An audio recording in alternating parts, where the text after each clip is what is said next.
saklık yazgıcı Fang Fang Wuhan şehrinde yaşaydı.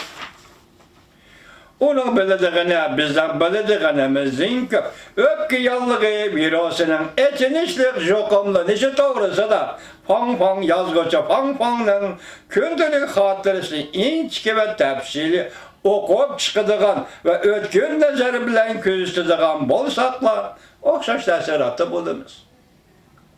Adam yardımsız, adam ilacısız, adam iktidarsız, güçsüz ve ümitsizdir.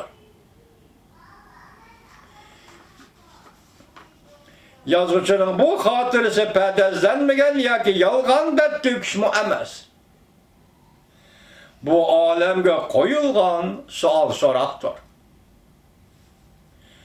Bayram ötkendiğin ki yazgıcı Fang Fang hatırısı ki mındak yazdı. Bir neçik gün boldu. Ölüm bana yekilişip kelivatıdı. Koşlamın sınlısı ölüp gitti. Tanışımdan iğnisi ölüp gitti. Dostumdan ayalı, dadısı, adısı ölüp gitti. Emdi nöbet bana geldi deydi Fang Fang. Ademler yığılap ülgürelmeyi vatıdı.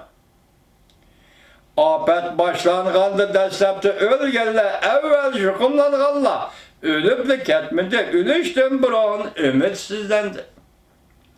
Yardım çakırdı faydasız bol doktoru barsı işi geçilmedi.